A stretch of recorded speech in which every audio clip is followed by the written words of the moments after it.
Your mortgage rate is not random, and it is not just one person at a bank deciding your future. It is built from four moving pieces: the market backdrop, mortgage bond pricing, your borrower profile, and the numbers on your loan estimate. When a quote changes, it can feel personal. Usually, it is a chain reaction. The Fed matters, but the Fed does not hand you a mortgage quote. Mortgage rates tend to follow longer-term market expectations more than a single overnight policy rate. Treasury yields help set the direction, mortgage-backed securities add their own spread, and then the lender turns that market price into your actual quote. Here is the part that makes this feel strange. Many home loans eventually become cash flow for mortgage bond investors. Those investors care about prepayment risk, liquidity, and market volatility. If demand for mortgage bonds weakens, or if investors want more compensation for risk, consumer mortgage rates can move even when your credit file did not change. Behind every rate sheet are a few market pulses. Inflation and jobs data can change expectations quickly. The expected path of Federal Reserve policy matters. Treasury issuance and investor demand can push long-term yields around. Lender capacity matters too, because lenders may price more aggressively when they want volume and less aggressively when pipelines are full. Then the market meets you. Your credit score is important, but it is not the whole story. Lenders also look at payment history, debt load, income, savings, assets, and the property itself.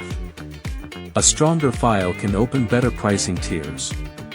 A thinner or riskier file may cost more, even on the same day, with the same lender. Down payment changes the risk math because it changes loan-to-value. More equity gives the lender and investor a bigger cushion if something goes wrong. Less equity can mean more risk, and on many conventional loans, mortgage insurance may become part of the monthly payment. That is not a judgment. It is how the risk is priced. Term and program change the payment too. A 15-year fixed loan and a 30-year fixed loan carry different payment levels and different investor risk. FHA, VA, USDA, and conventional loans can also have different insurance, guarantee, and fee structures. So the lowest note rate is not automatically the lowest total cost for your life. This is where borrowers often get tripped up. Rate is the headline, but APR tells more of the story. Discount points usually mean paying more at closing to reduce the rate. Lender credits usually reduce cash to close in exchange for a higher rate. APR helps compare key loan costs, but only when you compare similar loans. A rate lock protects assumptions, not every possible surprise. It can hold your rate while you move toward closing, but only inside the lock window and only while the important facts stay consistent. If your loan amount, program, income documentation, credit score, appraisal, or closing date changes, pricing may change too. So when you shop, compare offers like for like. Ask for the same loan amount, same term, same occupancy, same program, same points or credits, and similar timing. Then ask every lender one direct question: what can still change before closing, and what would trigger a revised loan estimate? The real goal is not to beat the market by guessing the Fed's next move.